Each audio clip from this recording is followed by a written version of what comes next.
The sky above Ridgecrest turned the color of a bad bruise at 2:30 in the afternoon on March 2nd, 1887. Not the soft purple of evening coming in gentle and expected.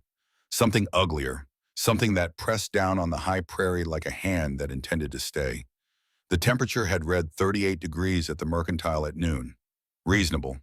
Almost hopeful for early March at 8,000 feet. But the horses knew better. They had stopped grazing an hour before the clouds appeared clustering near fence posts, with their ears pinned flat and their nostrils working the northwest wind for information that no human instrument could measure. The magpies knew better too. They had abandoned their colony in the cottonwoods along Ridgecrest Creek that morning without a single call between them. No squabbling, no harsh territorial announcement. Just gone flying south in tight formations that looked nothing like ordinary migration and everything like flight from something that had no intention of stopping. 91 souls lived scattered across that high Colorado prairie, spread among 6 isolated homesteads, connected by wagon tracks already disappearing beneath sideways driven snow. Most of them looked at the darkening sky and thought, weather passed, weather always passed at altitude. You endured it, you complained about it, you survived it, and by April you forgot how bad it had been. One person in Ridgecrest looked at that sky and thought something entirely different. Hazel Vane stood at the entrance to her central chamber with one hand pressed flat against the sandstone wall, feeling the vibration that her grandmother Gretel had taught her to recognize before she could read a word of English. The stone spoke in frequencies below hearing. It spoke of pressure dropping faster than any barometer could track, of moisture building in the atmosphere, in quantities the sky could not long contain, of cold moving down from the Canadian territories, with the patience of something that did not need to hurry because it knew exactly where it was going. She had been waiting for this for 2 years, not this storm specifically, but something like it, something that would make the difference between preparation and regret visible to everyone who had ever laughed at the word preparation when it came from her mouth. She pulled her hand from the wall, looked at the calluses on her palm, thick as saddle leather, earned over 2 years of pickaxe and shovel, and the particular stubbornness that frontier widows cultivated from necessity, and she went to check on Cinder. The strawberry roan mare stood in the small stable attached to Hazel's surface cabin ears, rotating toward the northwest with the focused attention of a creature whose ancestors had survived on the open plains by knowing when something large and dangerous was moving in the dark. Cinder was 19 months old when Hazel bought her in Leadville with money that represented everything she had left in the world. The horse had thrown her twice in that first month, testing the boundaries of this new arrangement with the frank skepticism of an animal that had learned not to extend trust without evidence. The evidence had accumulated slowly over shared miles and difficult winters, and the particular intimacy of a woman who spoke to her horse the way other women spoke to God, without expectation of answer, but with the genuine need to say the words out loud. "You feel it too," Hazel said, running one hand along the mare's neck, where the pale reddish coat had been thickening since November. Cinder pressed her nose against Hazel's shoulder in the gesture of trust that had taken 14 months to earn. "It's coming. Worse than anything they've built for, and they won't listen, so we'll be ready alone." She had already decided to try one more time, not because she expected to be heard, but because her grandmother's memory required it of her, and Hazel Vane did not dishonor the dead by taking the easy path.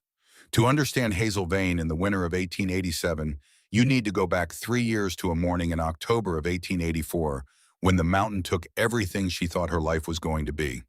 Callum Vane had worked the silver mines outside Leadville for 3 years by the time the tunnel took him.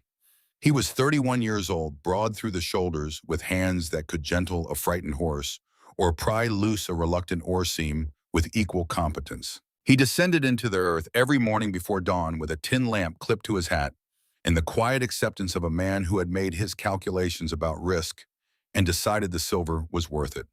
The timber framing was the problem. It was always the timber framing in every mine and every mountain in Colorado, because timber was cheap and stone reinforcement was not. And the men who made those decisions lived in offices in Denver and Chicago and New York, where the mountain was a concept rather than a physical fact, pressing down on your shoulders in the dark. On the 14th of October, a section of tunnel wall buckled. The timber bracing, already stressed by groundwater infiltration that nobody had properly addressed, failed in sequence. One beam, then another, then a cascade of collapse that moved through 60 feet of underground passage in approximately 4 seconds. Hazel was at the mine entrance when she heard the sound, a low rolling concussion that she felt in her sternum before she heard it with her ears. She knew immediately what it meant. Every miner's wife in Leadville knew that sound. She waited 7 hours at that entrance. She did not cry. She did not pray in any conventional sense. She stood with her hands clasped in front of her and watched the rescue operation with the focused attention of a woman who needed to know everything and could not afford the luxury of looking away. They found Callum in the fourth hour of digging. He was in a small air pocket that the collapse had accidentally preserved, and he had died without injury in any visible sense. Asphyxiation, the foreman said when the pocket's air was exhausted. But his arms were raised, both of them positioned above his head, as though he had been trying to hold back the collapse with nothing but muscle and will. The foreman said the position was consistent with a man trying to brace against a falling ceiling. Hazel said nothing in response. She looked at her husband's raised arms and understood that Callum Vane had spent his final minutes refusing to accept what was happening to him. She sold everything within a week. The house with its single glass window that they had saved for together for 18 months. The furniture, Callum's tools, his Sunday coat, his father's pocket watch that he'd carried every day since he was 16 but never wound because he didn't want to wear the spring down. All of it converted into cash, which converted into a wagon, and 6 months of supplies in a strawberry roan mare with a difficult temperament that the seller was glad to be rid of. The horse's name, according to the seller, was Rosie. Hazel renamed her Cinder on the first day for the way her coat glowed in certain lights, like something that had been through fire and survived it. She drove west, then north, climbing until the air thinned and the valleys fell away below her. She was looking for something specific, a particular kind of landscape that her grandmother Gretel had described in enough detail that Hazel could recognize it even though she had never seen it. Soft, sedimentary stone in the hillsides. Underground water detectable by vegetation patterns and subtle surface depression. Elevation enough to ensure cold winters, but not so high as to make agriculture impossible. Isolation enough that no one would interfere. She found it above Ridgecrest, Colorado, on a rocky hillside that had defeated 2 previous claimants and earned the contempt of the local land office clerk, a thin man named Whitmore, who looked at her across his desk with the particular pity that men reserve for widows they considered delusional. "Can't grow crops in that soil, Mrs. Vane," he said. "Can't graze cattle on those rocks. The man before you near broke his back trying to dig a cellar and gave up after 3 feet. "How much?" Hazel said. Whitmore blinked. $14 for the 160 acres. She counted out the coins on his desk without hesitation and signed the papers before he could manufacture another objection. She was still holding the pen when something in her chest loosened for the first time since October. Not happiness exactly. More like the specific relief of a person who has been walking the wrong direction for a very long time and has finally turned around. Gretel Mueller would have understood that feeling completely. She was the one who had taught Hazel to recognize it. Gretel Mueller was born in the Bernese Oberland of Switzerland in 1800, the fourth daughter of a farmer who raised goats on a slope that the valley people considered too steep for serious agriculture. She grew up learning the language of the mountain, not metaphorically but practically. The way certain wind patterns preceded certain weather. The way underground springs warmed and cooled in response to atmospheric pressure changes. The way animals modified their behavior in the hours before a major storm with a reliability that no almanac could match. She survived 2 avalanches before her 20th birthday, which was not coincidence. It was knowledge applied under pressure. The first caught her in a root cellar where she had taken shelter after reading a combination of signals, the particular quality of the light, the behavior of the cattle, the way the snow on the upper slope had settled after a warm afternoon. She emerged 6 hours later by digging with her bare hands toward the sound of water flowing beneath the debris because water flows downhill, and downhill was out. The second she saw coming. She had been crossing an open slope when something in the angle of the shadows and the sound of the wind through the pines above told her to move. She ran for a natural cave formation in the rock face and threw herself inside 3 seconds before the avalanche swept past the entrance close enough that she felt the displaced air on her face.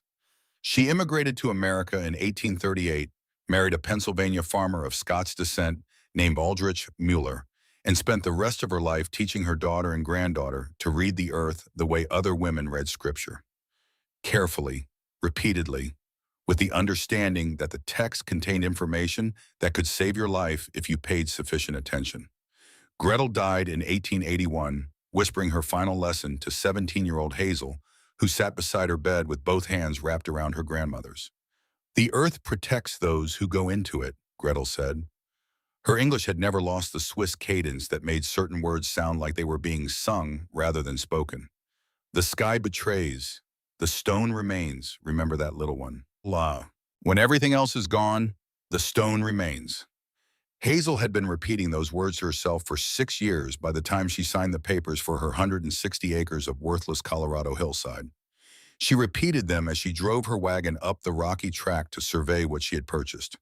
She repeated them as she pressed her palm to the exposed face of the sandstone outcropping near what would become her front entrance, and felt the particular softness that Gretel had described, soft enough to carve hard enough to stand the ideal material for the project that Hazel had been planning since the day she watched them carry Callum out of the mountain. Callum had died because cheap timber was placed where stone should have been. She had decided somewhere in those 7 hours at the mine entrance that she would never make the same mistake. She would build with stone. She would build into stone. She would make a place that the mountain could not take from her because she would be inside the mountain herself. She began digging in the spring of 1885. The sandstone yielded to her pickaxe the way Gretel had promised, steadily, predictably, with the cooperative quality of a material that has been shaped by water over centuries and has no particular investment in resisting a woman with patience and proper tools.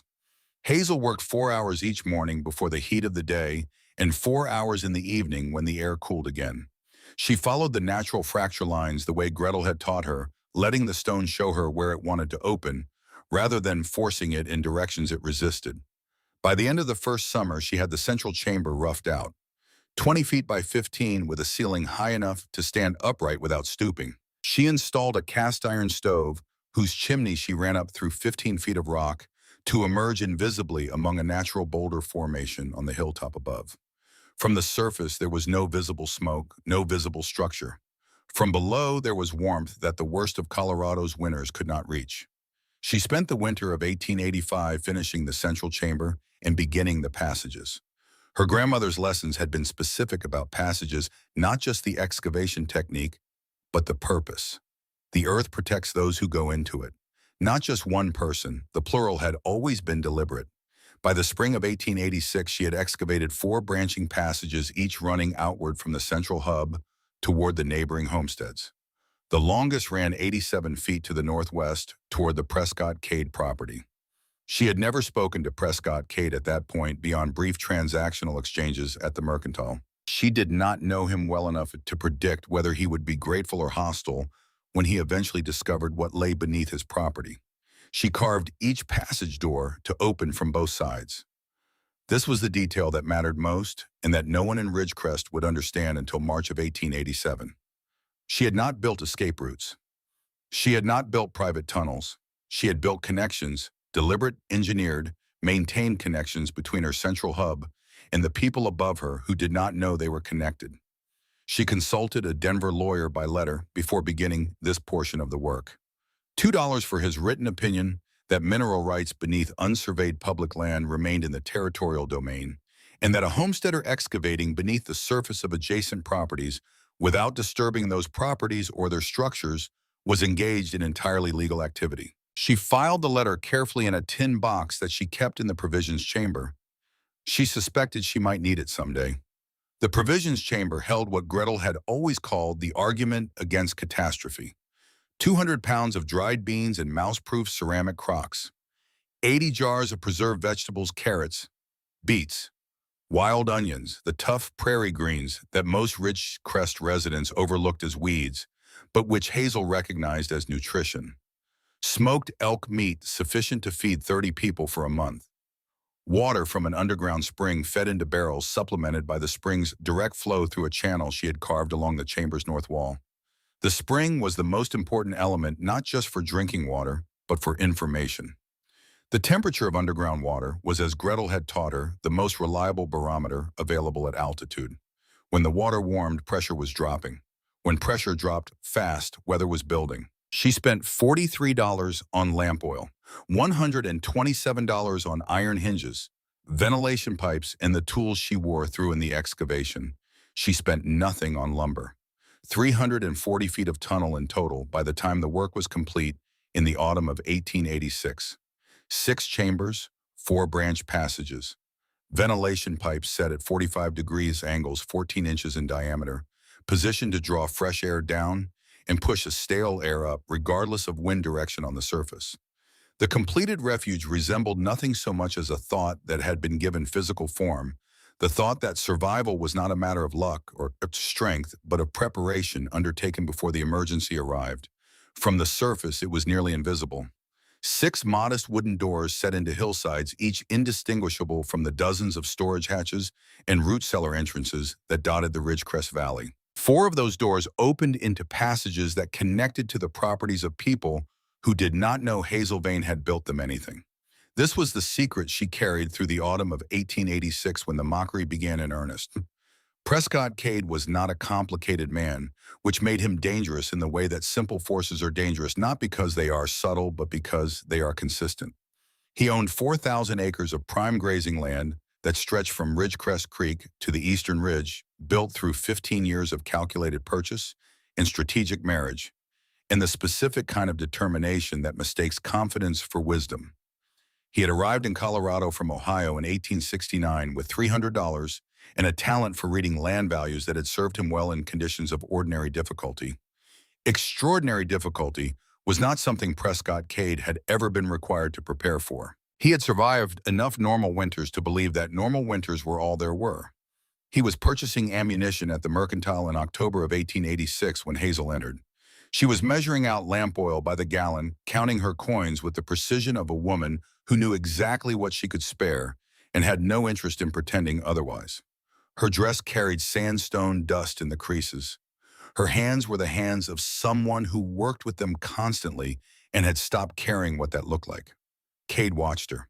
Something about the combination, the solitary woman, the deliberate self-sufficiency, the evidence of labor that none of his neighbors' wives performed, activated something in him that he would not have been able to articulate if asked. He had learned 15 years earlier not to trust people who operated outside understood systems. That lesson had cost him his younger brother, who had died following the instructions of a traveling medicine man in Ohio in 1878. The medicine man had seemed competent and confident and had operated completely outside any system Cade knew how to evaluate. His brother had been buried before the spring thaw. He had never told anyone this story. He would not tell it for another year. What came out instead was contempt offered in the direction of the assembled mercantile audience, with the practiced ease of a man accustomed to being listened to. That woman, he announced, his voice pitched to carry Bishop, burrows like a creature that has forgotten it has a soul.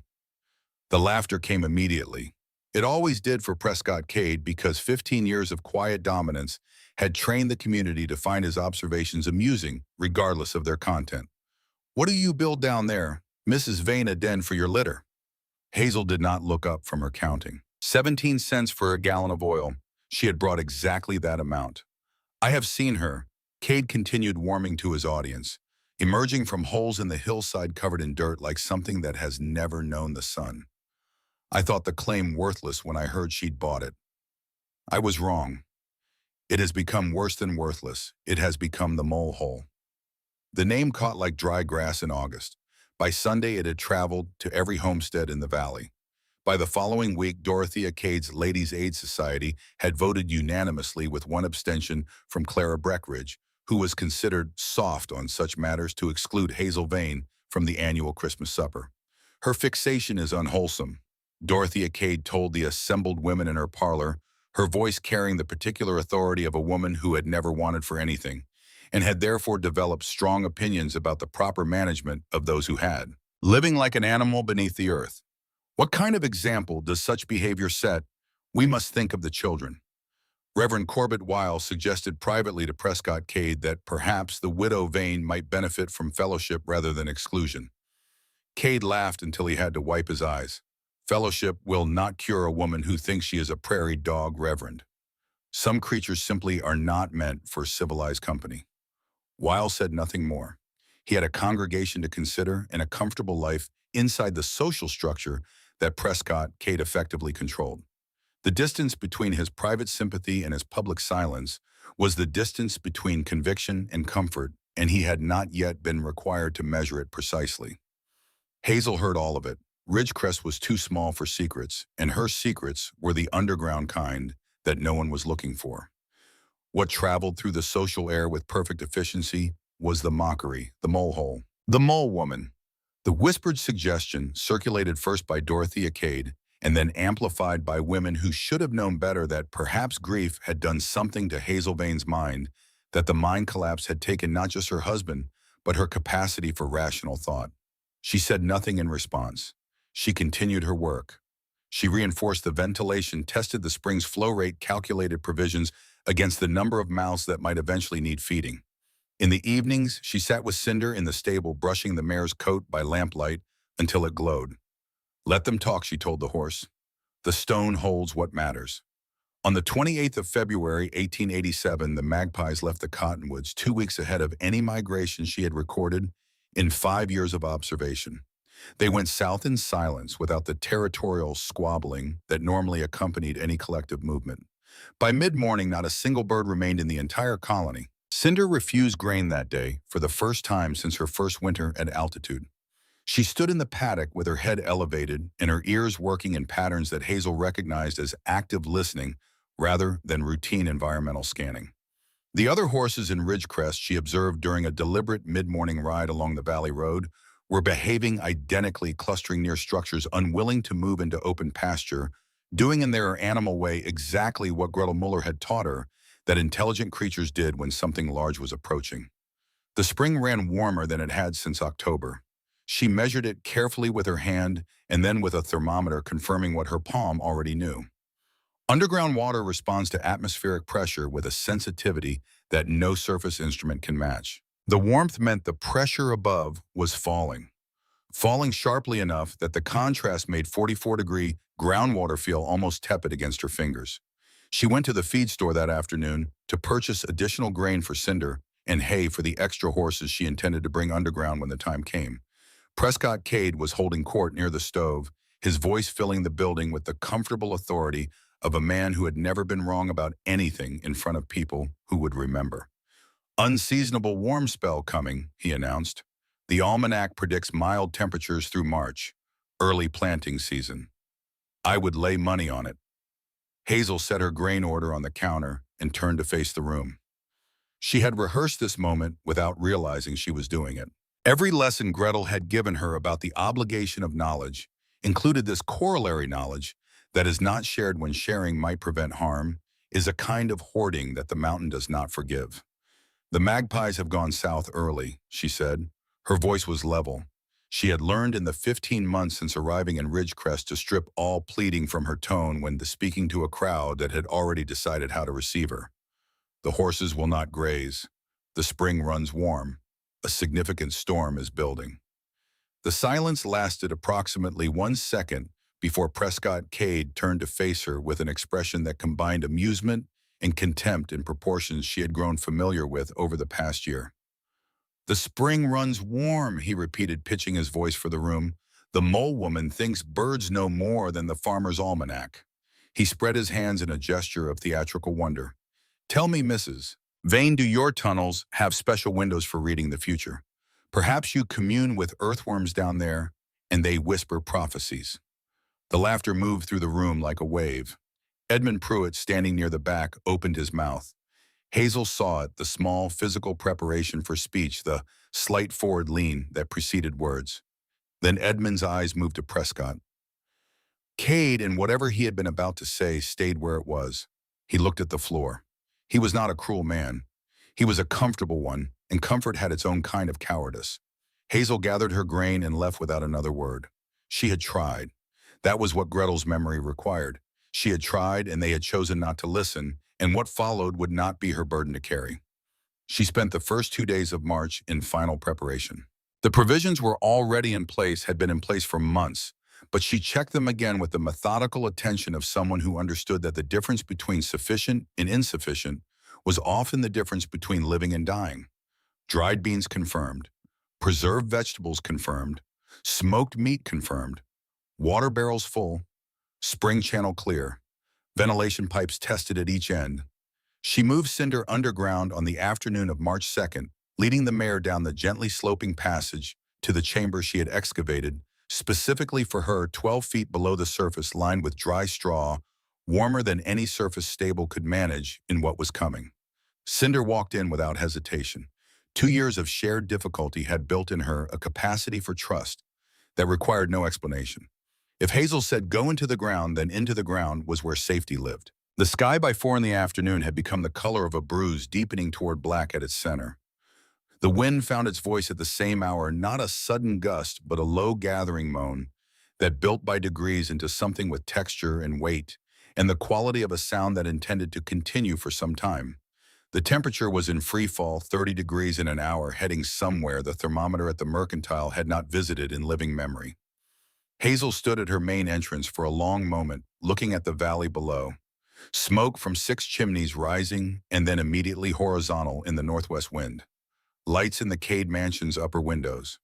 The forge where Silas Breck would be banking his fire against the cold, trusting the same structure that had served him adequately through a dozen ordinary winters.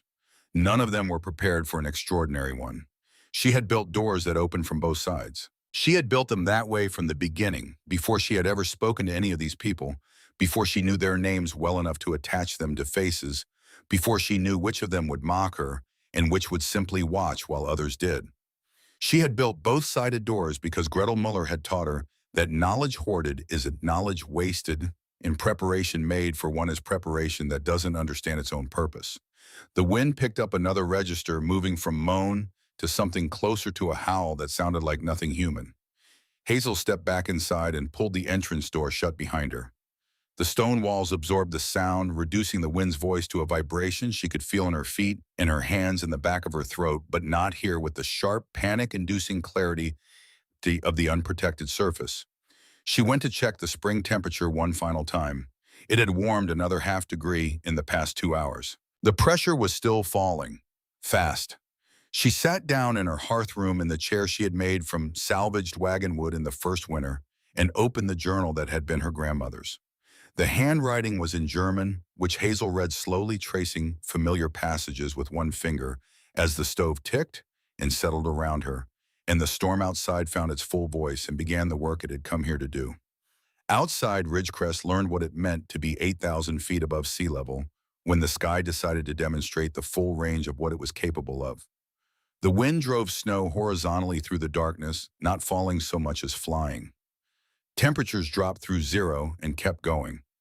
The cold found every gap in every wall, every poorly sealed window, every optimistic corner where settlers had trusted lumber to hold against what the Colorado high country could become when it stopped being ordinary. Most winters, such trust proved sufficient. This was not most winters. Beneath it, in 15 feet of solid sandstone, Hazel Vane fed her stove and listened to the vibration of the storm through stone that had been learning to absorb such forces for 1,000,000 years before any human had thought to carve a room inside it. She had a month of food, she had water, she had light and warmth, and the journal of a woman who had survived 2 avalanches by understanding, before the moment of crisis arrived, exactly what the mountain was capable of and what it required of the people who chose to live in its shadow. She had built doors that opened from both sides. Now she waited for someone to knock. The storm did not arrive the way storms are supposed to arrive, with dramatic announcement, with a clear before and after that allows the human mind to mark the transition and prepare itself accordingly. It arrived the way the worst things always arrive, gradually and then all at once. The first night was wind. Wind so constant and so loud that it stopped being a sound and became a condition, like darkness or cold. Something the body simply had to incorporate into its understanding of the current state of the world. It found the gaps in every structure in Ridgecrest with the patient thoroughness of an inspector who has all the time in the world and intends to be comprehensive. It found the space between the Mercantile's roof boards and the top of the north wall. It found the seam in Edmund Pruitt's window frame where the wood had swelled and shrunk through 4 seasons until the original fit was a memory. It found the elaborate imported glass of Prescott Cade's mansion windows and pressed against it with a steadiness that was almost contemplative as though it were merely curious about how much pressure glass imported from St. Louis at considerable expense could absorb before it reconsidered its commitments. The snow came with the second day. Not falling, that word implies gravity, implies the peaceful vertical descent of something yielding to natural law. This snow was driven. Horizontal and hard, each crystal sharpened by cold into something closer to ground quartz than the soft accumulation that children ran out to catch on their tongues. It built against the north faces of every structure in the valley with the relentless patience of a force that did not tire, did not pause, did not moderate itself in response to the scale of what it was bearing. 12 feet below the surface of the ridge-crest hillside, Hazel Vane felt none of this directly. She felt the vibration of it through the sandstone, a frequency that ran up through the soles of her feet and into her legs and settled somewhere in her chest as a constant background hum. She had learned in 2 winters underground to read that hum the way a ship's captain reads the feel of the sea through the hull, not with panic but with assessment. What is it doing? How long has it been doing it? What is likely to come next? What it was doing was intensifying, steadily without plateau, without the brief moderations that ordinary storms offered as reassurance that they were temporary. This one had no interest in reassurance. She checked the ventilation pipes at 4-hour intervals, climbing the access ladder to confirm that the angled design was holding against the wind's attempts to force snow into every opening. The 45-degree angle that Gretel had specified in her journal, based on observations of natural cave formations in the Swiss Alps, proved itself exactly as effective as the old woman had predicted. Fresh air moved down, stale air moved up. The storm outside could howl at whatever register it chose. Below, the air remained breathable, and the temperature in the hearthroom held steady at 51 degrees, not comfortable by any standard associated with the heated interior, but warm enough that Cinder had stopped wearing her full winter coat's worth of tension and was eating her grain with the relaxed attention of a horse that had decided the current situation was manageable. Hazel fed the stove. She read Gretel's journal. She measured the spring temperature every 6 hours and recorded it in the small notebook she kept on the shelf above the water channel. The spring continued warm, which meant the pressure was still falling, which meant the storm was still building toward whatever its ceiling was going to be. She had not yet heard anything from above. No knocking, no voices, no indication that any of the 91 people living on the surface had discovered the doors she had built into their hillsides. She told herself this was not her concern. She had built the doors. She had warned them. She had done everything that Gretel's memory required of her. What happened next was between the people of Ridgecrest and the choices they had made. She almost believed it. On the morning of the 3rd day, Prescott Cade's cattle barn began to fail. He was watching from the 2nd-floor window of his mansion when the first section of roof tore free. He had built that barn 3 years earlier with lumber shipped at considerable expense from a mill outside Denver, using plans drawn by a man in Ohio who had designed a dozen similar structures in the flatlands east of Columbus. The plans were sound for flatland conditions. They had not been drawn with the specific load characteristics of Colorado high country snow in mind, nor with the wind speeds that the Ridgecrest Valley could funnel between its eastern and western ridges when a genuine weather system decided to move through. The roof went in sections. First, the northwest corner, which had been taking the direct force of the wind since the storm began. Then the central beam that the northwest corner had been supporting. Then in a cascade that took approximately 40 seconds, everything else. 200 head of cattle stood exposed to temperatures that had by then reached 31 degrees below zero. Their bodies steamed in the killing cold. Their breath, visible for a moment in the darkness, disappeared almost before it formed. They moved together in the instinctive clustering of animals that understand cold as a mortal threat and warmth as a thing that bodies can generate collectively if there are enough bodies and they are close enough together. There were not enough bodies. The cold was not a thing that could be negotiated with through proximity. By evening, they had stopped moving. By the following morning, 200 dark shapes were arranged in frozen clusters across the snow behind the collapsed ruin of the most expensive privately owned structure in Ridgecrest. They had died in the positions where they finally surrendered to the arithmetic of heat loss, grouped by some unconscious social calculation. The older animals on the outside where the wind was worst, the younger ones in the interior where the marginal warmth of shared body heat lasted a few hours longer. Prescott Cade stood at his 2nd-floor window and watched the last of them stop moving. The wind had taken the barn's remains entirely by that point, scattering lumber across a quarter-mile of snow-covered pasture in fragments too small to be useful for anything. The investment, the lumber, the shipping costs, the construction labor, the 3 years of careful breeding that represented itself in the frozen shapes below, was gone with the completeness of a debt that has been called in all at once. He was still standing at the window when his wife Dorothea appeared in the doorway behind him. She was holding their infant daughter against her chest with both arms, the child wrapped in 3 quilts and still shivering with the cold that had been advancing through the mansion's rooms since the windows began to crack. The glass had started going on the second night.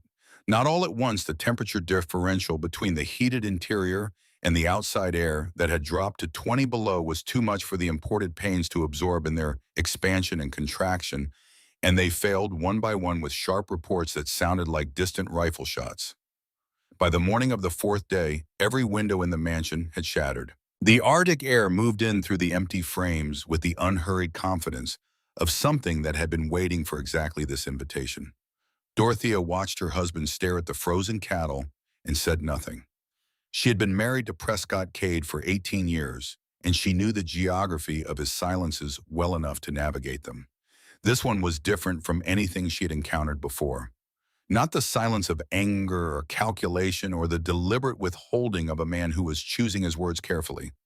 This was the silence of a man who had run out of the internal architecture that normally supported his certainty and was standing in the rubble of it, trying to understand what had happened. She shifted the baby to her left arm and looked past her husband's shoulder at the white nothing beyond the empty window frame. She thought about a woman with calloused hands counting 17 cents onto a mercantile counter. She thought about magpies that had left 2 days before the storm arrived. She thought about an underground spring that ran warm when pressure was falling, and a voice in a feed store that had offered that information freely to people who had laughed in response. She said nothing yet. The time for what she was thinking had not arrived. On the fifth day, the Pruitt house lost its roof. Edmund had been watching it go for 2 days, the progressive groaning of load-bearing timbers under accumulated snow weight that had nothing to do with the structure's original design tolerances. He had reinforced what he could with interior bracing, working by lamplight, while Ida kept the children in the warmest corner and told them stories in a voice calibrated to sound calmer than she felt. When the ceiling finally let go, it gave them 30 seconds of warning, a long, tearing complaint from the central beam that Edmund recognized as final rather than temporary. He got Ida and both daughters out through the side door. He was moving fast and moving well, the focused efficiency of a man who had been preparing himself for this specific moment since he heard the beam start to talk. He got 3 steps back and toward the door. The cold hit him at the threshold with a physicality he had not anticipated. Not when the wind had dropped momentarily as it sometimes did in the middle of a sustained storm catching its breath. Just cold. 40 degrees below zero of pure thermodynamic hostility that moved through his coat and his clothing and into his skin in the time it took him to take 2 steps. He stopped. His wife was out. His daughters were out. The house was collapsing behind him. What was still inside was he had not thought about what was still inside until this exact moment, standing in the doorway with the cold pouring over him like water. Clem's bear. The carved wooden bear that Edmund's father had made for the boy the previous Christmas, working on it in the evenings for 3 weeks while Clem watched with the particular intensity of a 7-year-old who understood that something being made for him specifically was a form of love made tangible. It was on the sleeping shelf where Clem had left it when they ran. Clem was standing in the snow 10 feet from the door, with Ida's hand locked around his wrist.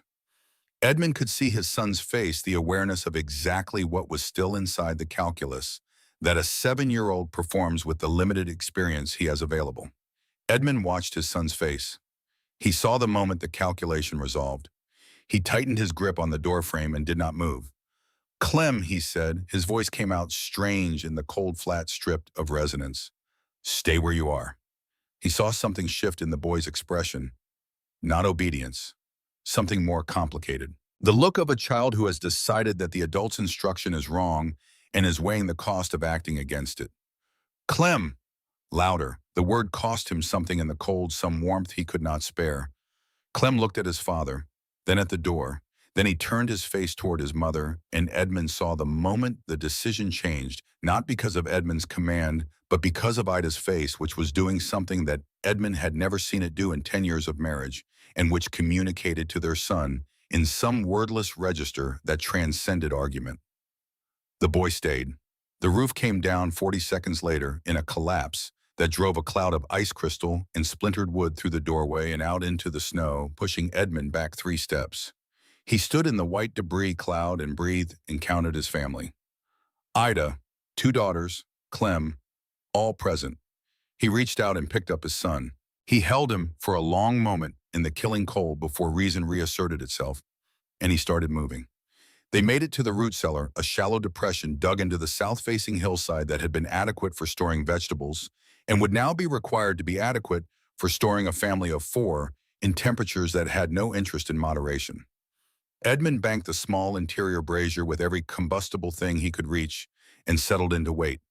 He did not know, lying in that root cellar on the frozen ground, with his children pressed against him for warmth, that the hillside behind the cellar contained a door.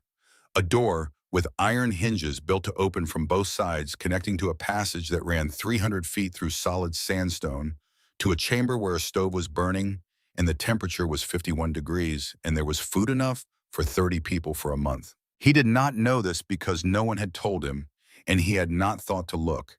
And this was a failure that he would spend the rest of his life measuring in specific, unforgiving terms.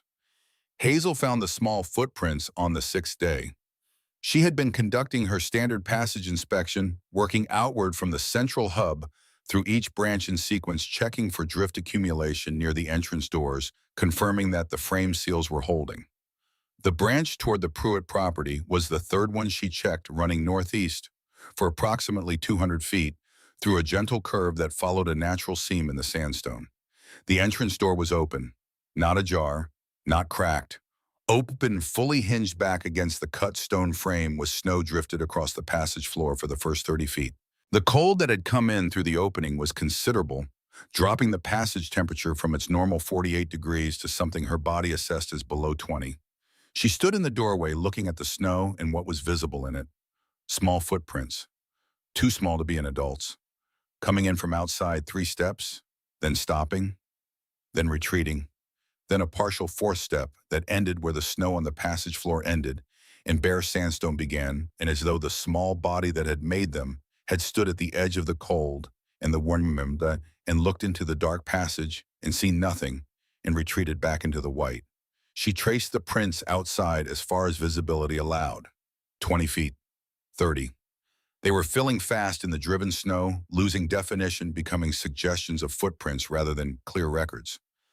At 40 feet, they were indistinguishable from the general surface disturbance. She pulled the door shut and secured it and stood in the passage with her lamp casting its steady yellow circle on the sandstone walls.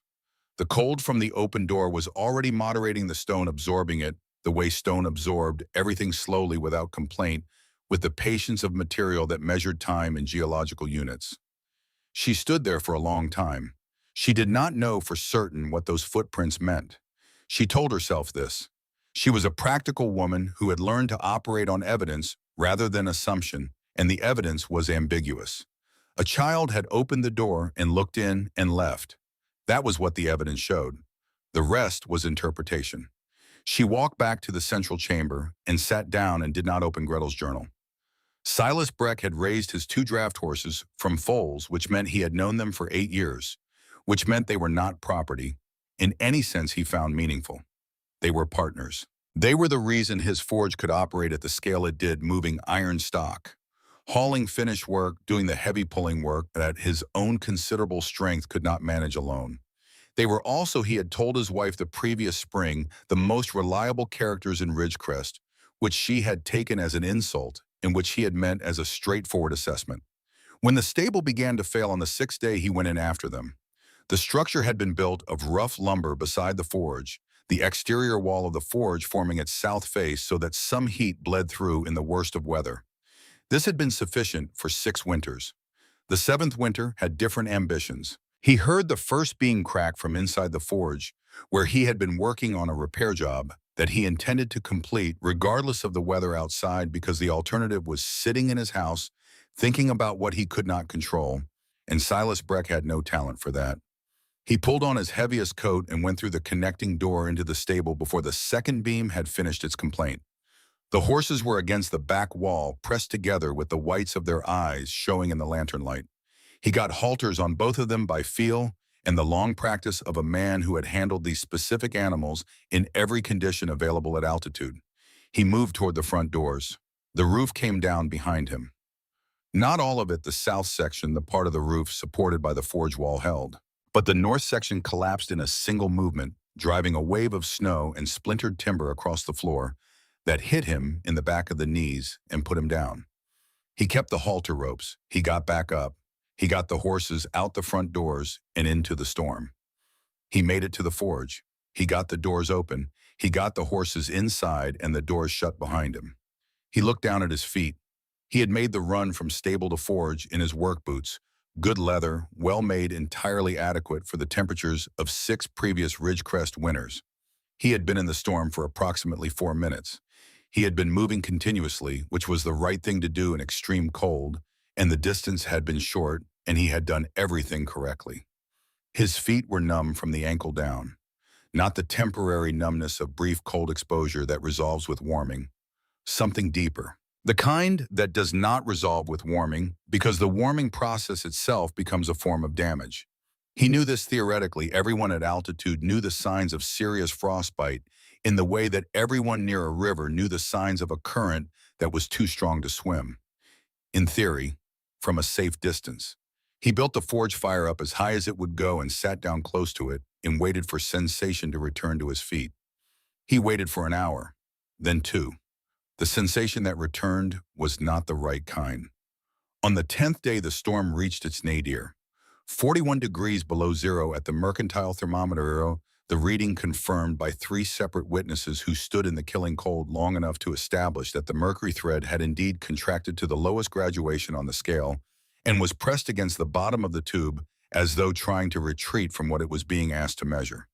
The wind had not stopped in 10 days. It had modulated, sometimes a sustained roar, sometimes a lower howl, occasionally dropping to a moan that was almost worse because it suggested intention rather than force, but it had not stopped. It had worn against every structure in Ridgecrest with the tireless persistence of a process that had no deadline and no fatigue and no interest in outcomes. It had found every weakness in every wall and developed those weaknesses with the systematic thoroughness of something that had all the time in the world. Inside the Cade mansion, the kitchen hearth was the last functioning heat source. The upper floors had been abandoned on the 4th day, the rooms there having become indistinguishable from the outside in temperature once the window shattered. The kitchen was survivable, not comfortable, not warm in any sense that the word had previously carried for Prescott and Dorothea Cade, but survivable in the specific technical sense that a human body with sufficient clothing and caloric intake could maintain its core temperature above the threshold where organ failure becomes probable. Prescott stood at the kitchen window, a small north-facing pane that had survived because it was sheltered by an overhang, and looked at the white nothing where his cattle had been. He had not spoken much in the past week. This was notable because Prescott Cade had been speaking consistently and loudly since approximately age 14, when he had discovered that a confident voice and a certain quality of forward physical presence could substitute for actual certainty in most social situations. He had operated on this principle for 30 years with considerable success. The storm had dismantled it with the same indifferent efficiency it had applied to everything else he owned. Dorothea came to stand beside him. The baby was asleep in the basket they had rigged near the hearth, the most consistently warm square foot in the building. "She told us," Prescott said. Dorothea had known he was going to say this. She had been waiting for it since the 3rd day when the barn went down.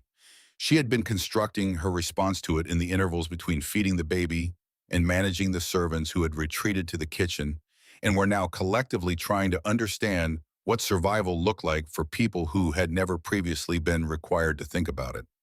"Yes," she said. She did. Prescott's jaw moved. She watched the muscles in his face work against something, the specific resistance of a man whose self-image is built on a particular kind of bedrock, encountering the information that the bedrock is not what he thought it was. "The magpies," he said. The spring temperature. Yes, she knew. Dorothea looked at her husband's profile. 18 years. She had seen him angry, satisfied, calculating, generous, in the specific way that powerful men are generous when generosity serves their purposes. She had never seen what she was seeing now, the complete absence of performance. The face of a man who has been stripped of the material he normally uses to construct himself standing in the middle of his kitchen in the wreckage of everything he thought he had built. She knew, Dorothea said, because she spent 2 years learning to know. While we laughed, Prescott said nothing. He sat down on the kitchen floor, which was something she had never seen him do in the entire span of their marriage, and he stayed there for a long time, and Dorothea Cade looked at him and began making a decision that would require more courage than anything she had done in her comfortable and well-appointed life. On the 12th day, she acted on it.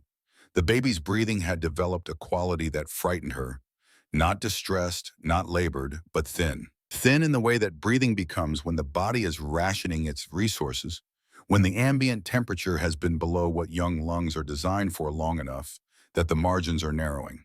The kitchen fire was burning. She was not out of fuel yet, but she was calculating forward to the point where she would be, and the calculation did not produce a comfortable answer. She remembered, and this was the thing that had been living in the back of her mind since the fourth day, growing with the specific persistence of a thought that knows it is important. She remembered a conversation she had dismissed at the time, a fragment from months ago in the social setting of someone's parlor, a comment Hazel Vane had made in passing about connected passages in the properties they reached. Dorothea had not been paying attention. She had been managing 3 other conversations simultaneously the way women of her social position learned to manage social spaces, and the words had entered her hearing without engaging her consideration. They were engaging her consideration now. She bundled the baby and everything available. 3 quilts, her own heavy coat over the wrappings. She did not tell Prescott what she was doing. She did not tell anyone. She opened the back kitchen door and stepped into the white. The cold was a physical event. It struck her face like a thrown object and began its work immediately, finding the exposed skin around her eyes and the gap between her scarf and her collar with professional efficiency. She walked as fast as she could manage through snow that reached her thighs, in places keeping the baby pressed against her chest, with both arms using the warmth of her own body as the last line of defense between her daughter and the arithmetic of 40 below. The hillside was harder to navigate than it looked from the road. The snow had sculpted the terrain into configurations that had nothing to do with its summer geography. She fell twice, catching herself each time with one hand, keeping the baby elevated, with the other pushing herself back upright, through the specific muscular desperation of a woman who has understood that falling a third time may exceed the remaining margin. She found the door by running her hand along the stone face of the hillside in the place where she thought she remembered it being. Her fingers found the frame before her eyes confirmed it, the wood slightly less cold than the stone around it. The gap between door and frame, a hairline that her fingernails could just detect. She found the iron handle. She pulled. The door opened inward. Warmth came out, not to the overwhelming heat of a heated building, but something above ambient, something that the cold-shocked body registered as remarkable, regardless of its actual temperature. And darkness beyond it, and then from somewhere deep in that darkness, the faint yellow suggestion of lamplight. She knocked 3 times against the doorframe because knocking was the civilized thing to do, and she was still, despite everything, Dorothea Cade. The lamplight grew, footsteps in the stone passage unhurried, a woman's figure emerging from the dark, carrying the light in one hand, and something that might have been a pistol in the other, and then close enough to see clearly Hazel Vane's face, composed and unsurprised, reading the situation with one sweep of assessment and arriving at the only conclusion that mattered. Dorothea opened her mouth to speak. What she had prepared to say, some version of explanation of context of the social lubrication that she had applied to every difficult moment in her adult life, disappeared entirely. What came out instead was 2 words stripped to their absolute core. My daughter. Hazel Vane stepped back and opened the door wider and said the 5 words that Dorothea would repeat for the rest of her life to anyone who asked her what survival sounded like. Bring everyone. Bring them now. Dorothea stood in the entrance of the passage for 3 seconds after Hazel spoke. 3 seconds in which the warmth coming from the tunnel's interior reached her face and her hands, and the exposed skin around her eyes and her body registered the sensation with the specific shock of something that has been denied long enough that its return feels like a different thing entirely from what it was before. Then she thrust the baby into Hazel's arms and turned back into the storm without a word. Hazel looked down at the child, 6 months old perhaps, wrapped in 3 quilts and a woman's heavy coat, the layers of insulation that a mother assembles when she understands that the margin between her child and death has narrowed to the width of fabric and body heat. The baby's breathing was shallow but steady. Her color in the lamplight was not what it should have been. But she was alive, and the warmth of the passage was already doing what warmth does when applied to a body that has been too cold for too long. Hazel carried her to the hearthroom and unwrapped her carefully layer by layer, checking as she went. No visible frostbite. The insulation had done its work. She wrapped the child in the blanket she kept warming near the stove and held her against her own chest and listened to the breathing steady and deepen as the temperature differential between the baby's body and the surrounding air reduced itself to something the young lungs recognized as normal. She sat in her carved wooden chair beside the cast iron stove and waited. They began arriving within the hour. Edmund Pruitt came first, which surprised her.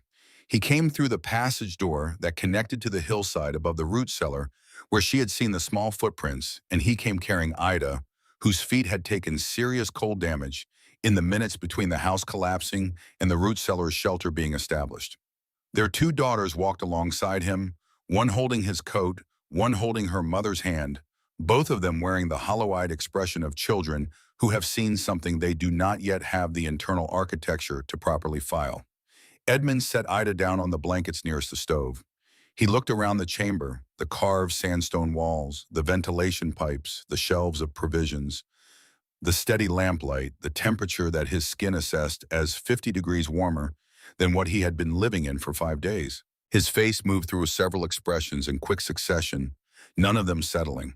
Then he looked at Hazel, and his expression settled into something that was not exactly readable, but contained at its center the specific quality of a man who is doing an accounting that he knows will not resolve in his favor. "Where is Clem?" Hazel said. Edmund's face changed again. Something went out of it. "He stayed," Edmund said. "He listened to me." His voice was flat in the way voices go flat when the speaker is using every available resource to maintain function and has nothing left for inflection. "I told him to stay, and he stayed." Hazel looked at him for a moment. Then she turned to arrange more blankets near the stove and said nothing, because nothing was the correct thing to say, and because Gretel had taught her that comfort offered too quickly was a form of dismissal rather than acknowledgement. And Edmund Pruitt's grief had not yet found its shape and would not benefit from being rushed toward resolution. She gave Ida warm broth from the pot she had been keeping ready. She checked the woman's feet with careful hands and confirmed what she had suspected from the way Edmund had carried her 3 toes on the left foot that had gone beyond the point where warming would restore them. She wrapped them in clean cloth and said nothing about this either. That conversation could wait until there was a doctor present to give it the authority of professional certainty. There was, she would learn, no longer a doctor in Ridgecrest. Dr. Harlan Voss had been found frozen in the snow 300 yards from his front door on the 8th day of the storm, his medical bag still clutched in his stiff hands. He had been trying to reach a patient when the storm renewed itself with a force that gave no quarter to intentions, however good. His death left a gap that would not be properly filled for 2 years, and it left Hazel with the specific weight of knowing that a connected passage from his property to hers might have meant something different for the people he had been trying to reach. Prescott Cade arrived 2 hours after his wife, half carrying 2 of his household servants, who had been trapped in the upper floors when the window shattered and had survived by building a shelter of furniture and bedding in the interior hallway. He looked older than he had at the feed store 14 days ago. Not tired older, something more structural. The way a building looks older after a load-bearing element has been removed and the remaining structure has redistributed to compensate. He stopped in the entrance to the hearthroom and looked at what his wife had found: the stove, the provisions, the 30 feet of carved sandstone that had absorbed the worst the high country could generate without a crack or a complaint. And then he looked at Hazel, who was distributing broth in measured portions and organizing the arrangement of people in blankets with the quiet efficiency of someone who had thought through exactly this scenario and was executing the plan she had made for it. He did not speak. She did not speak to him. There was nothing that needed to be said in that moment that the moment was not already saying. She gestured him toward the east wall where space had been cleared. He led his servants there and helped them settle, and then stood with his back against the stone and watched the room fill. Silas Breck came next, dragged on a makeshift sledge by two neighbors who had found him in his forge conscious, but barely both feet wrapped in rags that had soaked through. Hazel looked at the rags and then at Silas's face and then at his feet, and the assessment she made was visible in the slight tightening around her eyes before she controlled it. She directed the two men to lay him nearest the stove and unwrap the rags with hands that did not hesitate, because hesitation in this specific situation was a luxury that Silas Breck's feet could not afford. The damage was what the cold had made it. She wrapped the feet in clean cloth, elevated them on a folded blanket, and gave Silas the strongest broth she had. He drank it without speaking and looked at her with the eyes of a man who had already in the long hours in his forge made his peace with what was coming. "The horses," he said. "Alive," she said, "in the passage to the north. I brought them in 2 days ago." Something moved through Silas Breck's face that was not quite a smile, but occupied the same territory. More came. The Hendricks family from the eastern claim moving in single file through the northeast passage. A widow named Clara Stowe, whose husband had tried to reach the mercantile on the fourth day and had not returned, and whose silence on this fact told Hazel everything she needed to know about what Clara had accepted. A teenage boy named Ward Pickett, whose family had been in the outlying claims, and who arrived alone, walking with eyes that had absorbed things that 17 years had not equipped him to process. By the end of that first day, underground, 23 people filled Hazel's chambers. By the following morning, 31. The hearth room at 31 people ran at 52 degrees, which was the sum of the stove's output, and the body heat of 31 living humans crowded into 300 square feet of carved sandstone. Not comfortable. Not warm in any sense that the word carries associations of ease and relaxation and choice. Warm in the way that matters, which is the way that means the difference between the body systems continuing to function and the body systems beginning the cascade of failures that cold initiates when it has been given enough time and proximity. Hazel organized them with the efficiency of someone working from a plan rather than improvising. Children nearest the stove arranged by age, with the youngest in the innermost position. Injured and frostbitten against the east wall where she could monitor them without crossing the room. Able-bodied adults distributed through the remaining space in a configuration that maximized the heat distribution from the stove and the bodies both. She distributed water in measured portions and broth twice daily, and dried beans that she had been soaking in rotation since the storm began. She rationed the lamp oil to 3 lamps burning at reduced wick, enough light to navigate and work by, but not the generous illumination that would exhaust her supplies before the storm had finished its business. She taught while she worked. This was not something she had planned specifically, but it emerged naturally from the questions that began on the first full day of shared occupation and did not stop. Edmund Pruitt sat against the north wall and watched her manage the ventilation check and asked in a voice stripped of everything except genuine need to understand how the pipes worked. She explained the angle, the diameter, the positioning relative to prevailing wind direction. He listened with the attention of a man who is learning something that he wishes he had learned before he needed it. Prescott Cade listened from across the room without asking questions. She could see him listening, the specific quality of stillness that a person achieves when they are absorbing information rather than waiting for their turn to speak. It was a quality she had not associated with him previously. On the fourth evening, Dorothea Cade came to sit beside her while she was measuring lamp oil into the small clay vessels that would light the passages through the night.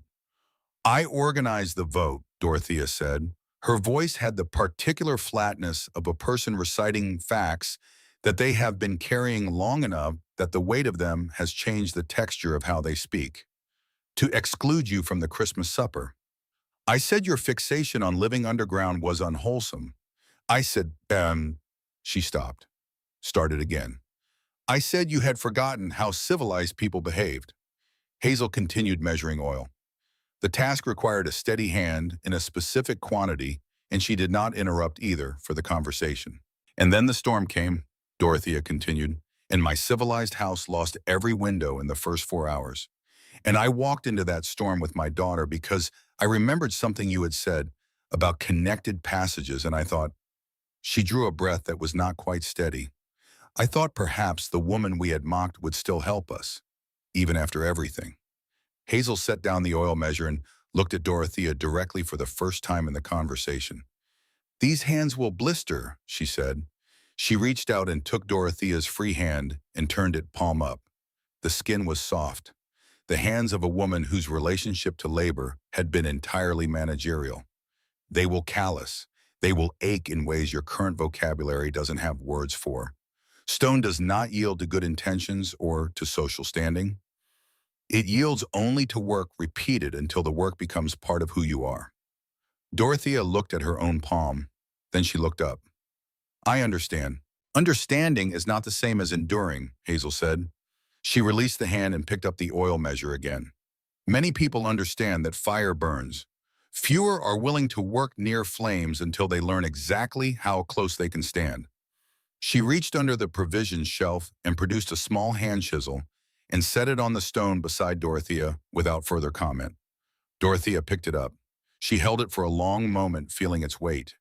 Then she asked in a voice that carried something underneath the exhaustion, something with the quality of metal rather than cloth, how to identify the fracture lines in sandstone that showed where the stone wanted to open. Hazel showed her. On the 10th day underground, the spring ran cooler. She measured it at the 6-hour mark, and then again, 3 hours later, to confirm the reading was not anomalous. The temperature had dropped a full degree from its peak. She recorded the number in her notebook and sat with it for a moment, doing the calculation that Gretel had taught her, the relationship between groundwater temperature and atmospheric pressure, the rate of change that indicated whether a pressure system was building or exhausting itself. Exhausting. The pressure was rising, slowly but consistently, in the direction that meant the storm had spent the largest portion of what it had brought with it and was moving toward resolution. She estimated 3 more days, perhaps 4. She told no one. The information would change nothing about the practical management of the current situation, and hope introduced prematurely into a confined space with 31 people could become its own kind of problem. The relaxation of vigilance, the reduction of the careful discipline that had kept everyone functional, the specific danger of people beginning to act as though the emergency were already over before it actually was. She kept the information in her notebook and managed the remaining days with the same steady attention she had brought to the first ones. Edmund Pruitt carved horses from scraps of firewood throughout those final days. Small ones precisely rendered despite the tools available, each one taking a day or two of the patient work that his hands performed while his mind was somewhere else entirely. He made 7 of them in the time underground. He never spoke about why. He did not need to. The hearth room understood the 7 horses without explanation. Ward Pickett, the 17-year-old from the outlying claim, attached himself to the practical work of the camp, feeding the stove, checking the passages carrying water from the spring channel to the distribution point, with the focused energy of a young person who has discovered that purposeful activity is the most effective available management for things that cannot yet be processed. Hazel put him to work without comment and paid attention to his face in the evenings, and what she saw there over the course of 10 days was not resolution, but the beginning of the scaffolding that resolution would eventually build itself on. Reverend Corbett Weil moved through the chambers in the evenings, speaking quietly with the people who wanted to be spoken to and sitting in silence with the ones who did not. He led no formal services. He opened his Bible several times and then closed it again, without reading aloud, as though measuring the gap between what the text offered and what the situation required, and finding that gap too wide for the usual bridge. He was home. Hazel observed a man in the process of learning something about the relationship between the comfort he had been trained to provide and the comfort that the people around him actually needed. On the 17th day, the wind stopped. It stopped between 2 and 3 in the morning, in the way that sustained storms sometimes end, not with a gradual diminishment, but with a sudden absence, as though something had made a decision. The vibration that Hazel had been feeling through the stone for 17 days ceased so completely that it woke her from a light sleep she had not known she was having. She sat up in the silence and listened to 30 people breathing in the dark. Then she got up and checked the spring temperature and recorded it in her notebook and climbed the access ladder to test the ventilation and confirm that the air quality in the passage was what it should be when conditions outside had genuinely moderated. Everything read correctly. She descended and fed the stove and sat in her chair and waited for the light.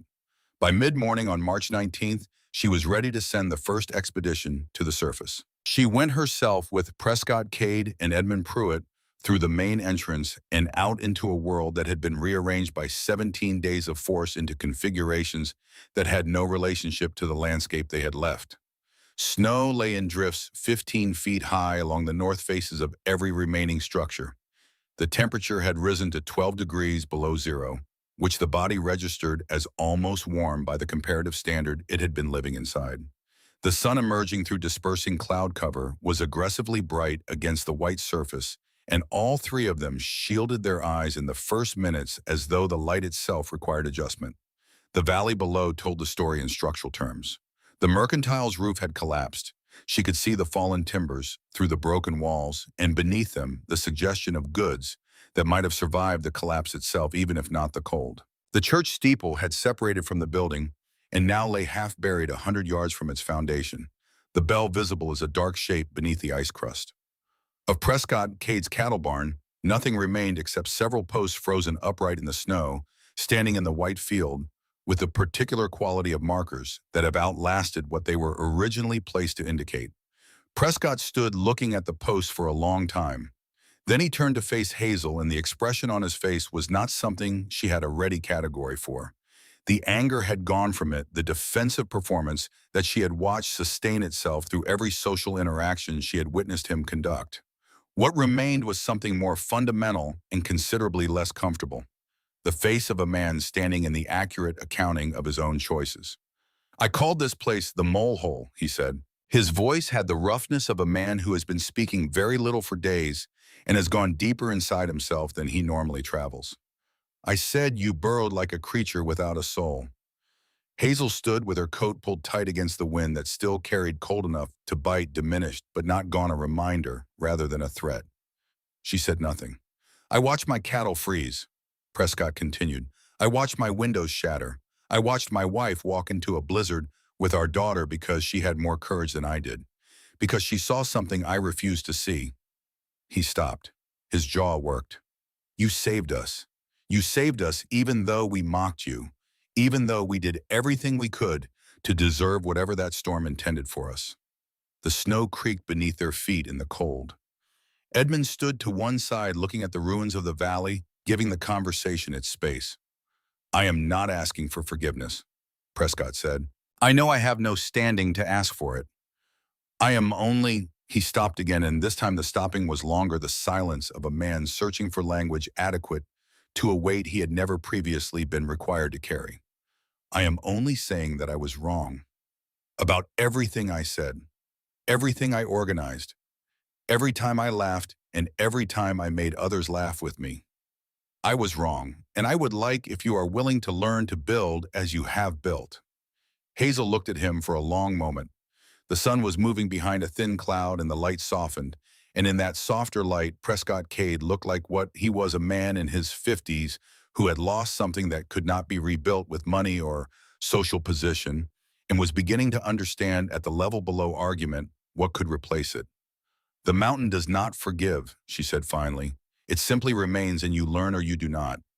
I cannot give you absolution for words that wounded me. That belongs to whatever you believe listens to prayers." She shifted her weight in the snow.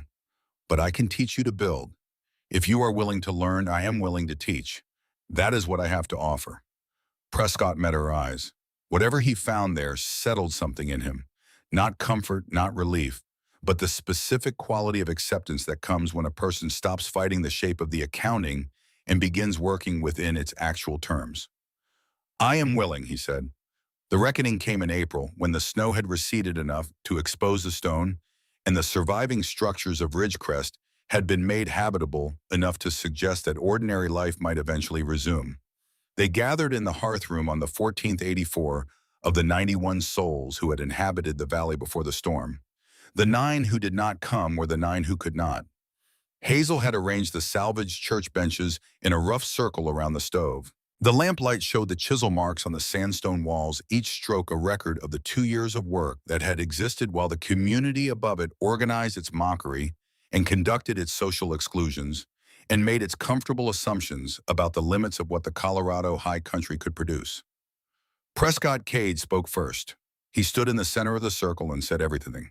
The mole hole, the laughter at the mercantile, the ladies' aid vote, the contempt performed for audiences, the mockery offered as entertainment and received as currency.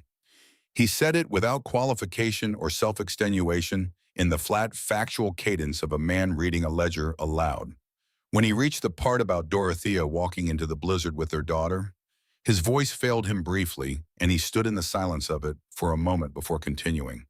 He told them about his brother, the medicine man in Ohio. The reason that people who operated outside understood systems had always activated something in him that he had never examined closely enough to identify as fear. He had not planned to say this. It came out with the specific, involuntary quality of a thing that has been contained long enough that the container finally fails. The room listened in complete silence. Dorothea spoke next. Then Edmund Pruitt, who did not offer much language but stood up and said his son's name, Clem, and sat back down, and the two words he had not said in between his son's name and his own sitting down and were understood by everyone in the room without needing to be spoken. Silas Breck spoke from his chair, his wrapped stumps extended on the blanket Hazel had put beneath them. He said he did not regret saving the horses. He said the same thing he would say for the next 23 years when people expressed sympathy about his feet. Better no feet than no life. Reverend Weil spoke last among the confessors.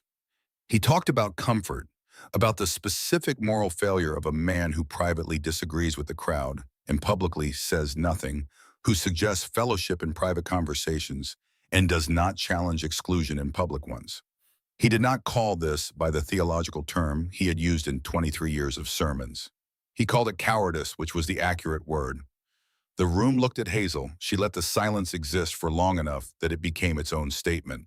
Then she stepped into the center of the circle. "I cannot give you the forgiveness you are asking for," she said. "Not because I am withholding it, but because it is not mine to grant. The harm the storm caused was not harm done to me. I was prepared. My preparation protected me. The harm was done to you, to your cattle, your homes, your children, your certainty that the world would always accommodate your comfort." She paused. "I cannot forgive harm done to you by your own choices." She looked at Edmund. "Your son knew he was loved. That knowledge went with him. What remains is for you to build a world where the next storm cannot take what you refuse to surrender." She looked at Prescott. "The mountain does not forgive. It simply remains, and you learn or you do not." She looked around the circle at every face that had laughed, every face that had been silent, every face that had organized and voted and whispered and looked away. "The dead do not return for our regrets. They ask only that we carry forward what we learned from their dying. Clem Pruitt died for something, or he died for nothing. Widow Opal Tench died for something, or she died for nothing. The doctor frozen in the snow with his bag in his hand died for something, or he died for nothing. What determines which it was is not anything you say in this room today. It is what you build after you leave it." She reached out and took Prescott's hand, and then Dorothea's, and drew them gently forward. "What I can offer is knowledge. My grandmother taught my mother, and my mother taught me, and now I will teach anyone who is willing to learn. How to read stone, how to carve passages, how to store water and food and heat against the season when the sky decides to demonstrate what it is capable of. How to listen to the earth when it speaks of what is coming." She released their hands. "That is what I have. Not forgiveness, not absolution. Knowledge and the willingness to transmit it to hands that will do the work." The silence that followed was different from the silence before it. Something had shifted in the room in the way that pressure shifts, not with a dramatic event, but with a change in the fundamental conditions, a settling into a new and more accurate configuration. Edmund Pruitt spoke into the silence, not to Hazel, to the room. "I wish to learn," he said. One by one, the others said the same. During those days, when the community was learning to emerge from its frozen nightmare, Dorothea took Hazel through the passage toward the Cade property one afternoon to check the branch connection. They walked the 87 feet in silence. Hazel holding the lamp until Dorothea stopped and placed both hands flat against the tunnel walls. She had realized it on her third day underground, lying awake while the baby slept. The tunnel ran beneath the Cade property, beneath the floors of the house she had lived in for 18 years, beneath the parlor where she had organized the vote to exclude the woman now standing beside her, holding the lamp that lit both their faces. "You built this before you knew us," Dorothea said. Not a question. Yes. You built doors that opened from both sides, before you knew if anyone would ever use them. Yes. Dorothea stood in the tunnel beneath her own home and said nothing for a long time. "Then that is either the most trusting thing I have ever witnessed or the most prepared." "They are the same thing," Hazel said, "at altitude. 40 years pass the way years pass when they are filled with work that matters." The Ridgecrest method spread through the Colorado high country with the specific momentum of a practical idea that proves itself through results rather than argument. By 1891, the next severe winter found the valley prepared. By 1900, 30 families across the mountain corridor had adopted some version of the underground connection system. By 1920, the number had grown to include communities that Hazel had never visited, learning from people who had learned from people who had learned from her. Prescott Cade became her most dedicated student. He spent 3 years working alongside her, his hands developing calluses in the work of honest labor, his understanding of sandstone fracture lines growing from ignorance to competence, to something approaching the intuition that came from true familiarity. He sold half his remaining acreage in 1888 and used the proceeds to fund a network of underground connections across the valley. When the storm of 1891 passed without a single fatality in Ridgecrest, he stood in the hearthroom that he had built with his own hands and wept with the specific quality of release that belongs to a man who has converted something toxic into something useful and can feel the difference. In the winter of 1891, with the second great storm moving through Ridgecrest, in the community sheltered and provisioned beneath the earth, Prescott sought Hazel out in the central chamber. He did not come with words prepared. He came and stood beside her and placed his hand against the sandstone wall, the same gesture she had made 1,000 times reading the stone's report on what the sky was doing above. He held his hand there for a long moment. Then he looked at her. She looked at him. He nodded once. She nodded back. No words. None were needed. The accounting had been made, the work had been done, and the wall between their hands was the evidence. Dorothea Cade's hands blistered as Hazel had promised. They calloused. She learned to read fracture lines and follow water seams and set ventilation angles with the precision of a woman who had decided that competence was the only adequate response to the debt she was carrying. She named her second daughter Gretel after a Swiss woman who had survived 2 avalanches and taught her granddaughter that the stone remains when everything else is gone. The name traveled forward in the Cade family for 3 generations. Edmund Pruitt built the best underground system in Ridgecrest after Hazel's own, and he built it without being asked. He started the spring after the storm and worked through 3 seasons, his daughters helping once they were old enough to manage the tools. The carved wooden bear that Clem had died for that sat on the shelf in the rebuilt Pruitt house for 40 years. Nobody moved it. Nobody needed to explain why.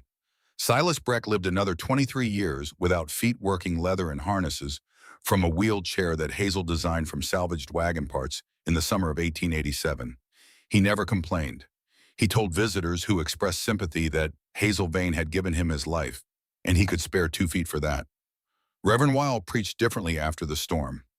Something in the gap between what he said privately and what he said publicly had narrowed until it was no longer perceptible.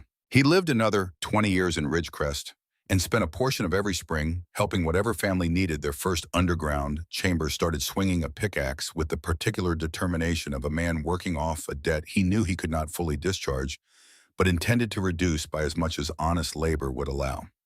Cinder died in the spring of 1894 at 19 years old.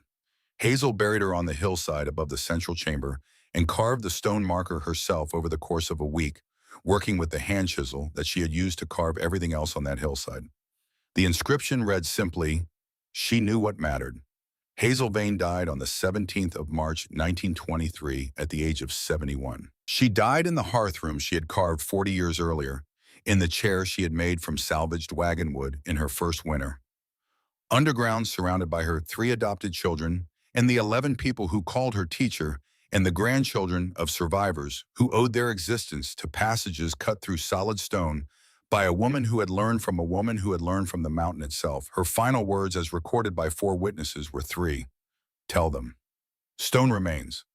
The funeral procession stretched a quarter-mile through a March afternoon that carried no malice, only the thin, clean sunlight of early spring and the distant calling of magpies returned to their roosts in the cottonwoods along Ridgecrest Creek. The birds had come back the same week every year for 40 springs, and each year Hazel had noted their return in the small notebook she kept beside the spring channel. One line of observation among thousands accumulated over decades of listening to what the earth was willing to say to those patient enough to learn its language. They buried her beside cinder on the hillside above the central chamber. Prescott Cade carved the stone marker himself. He was 83 years old and moving slowly, and his children offered to take over the work, and he declined each offer with the quiet finality of a man who understands that certain debts require the personal application of the debtor's own hands. He worked for 2 weeks. Each letter was cut with the care that comes not from skill alone, but from the understanding that the work is a form of statement, that the chisel in the hand is saying something that the voice cannot adequately manage. The marker read, "Every passage is a promise kept." Above the central chamber entrance, a larger inscription was added to the living stone, carved by a group of students who had learned their tools from Hazel and their purpose from the storm. Reverend Weil, 91 years old and leaning on a cane with both hands, read the words aloud when the final letter was completed, his voice carrying across the assembled community in the thin spring air. Every passage is a promise kept. The children who had never known the storm asked their parents what it meant. And the parents told them about the winter that ate the spring, about the woman who had spent 2 years carving shelter, while the community above her organized its contempt, about the 17 days that had revealed the precise weight of the difference between preparation and assumption. They told it the way the important stories get told, not as history exactly, but as instruction, as the kind of knowledge that needs to travel from one generation of hands to the next, because the sky does not consult almanacs, and the stone does not offer its protection to those who have not earned it. The tunnels still stand. A century and more after Hazel Vane first broke ground with her pickaxe on a rocky Colorado hillside that the land office clerk had called worthless, the passages remain navigable. The sandstone walls hold at 18 inches. The ventilation pipes draw clean air at the angles Gretel Muller calculated and transmitted through one granddaughter's hands to the mountain above Ridgecrest. The underground spring still flows, still registers the pressure changes that the sky makes before it shows them on any surface instrument, still carries the information to those who know how to read it. Visitors come now. They walk through chambers that once held 31 desperate souls pressed together for warmth, and they read the plaques that tell what happened during 17 days in March of 1887. They place their hands against the sandstone walls the way Hazel placed her hand against it on that first afternoon, and some of them, the ones who are paying attention, can feel what she felt. Not the vibration of an approaching storm, not today, but something older than that. The record of 2 years of solitary work undertaken in the face of ridicule for the benefit of people who had not yet earned it and would not understand it until they needed it. Above the entrance in stone that has absorbed 140 winters without complaint, the inscription remains. Every passage is a promise kept. Gretel Muller would have recognized those words. She had taught her granddaughter that the earth protects those who go into it, that the sky betrays but the stone remains, that knowledge passed from hand to hand across generations is the only architecture that outlasts the storms that come for everything else. The promise is not about forgiveness. It is not about the complicated mathematics of guilt and reckoning and the partial settlements that are all that living people can manage between themselves and the dead. The promise is simpler than that and more demanding. It is the promise that preparation makes to the future, that knowledge makes to those who have not yet been born to need it, that every hand that picks up a chisel and learns to read the fracture lines in stone is making to every hand that will pick up a chisel after it. On the hillside above Ridgecrest, where the magpies still return each spring to the cottonwoods along the creek, where the horses still graze in the long grass of summer and still cluster at fence posts in the hours before a storm arrives. Hazel Vane rests beside a strawberry roan mare whose coat glowed in certain lights, like something that had been through fire and survived it. Her work is not done. It is simply being done by other hands now, and the stone that holds it has not moved.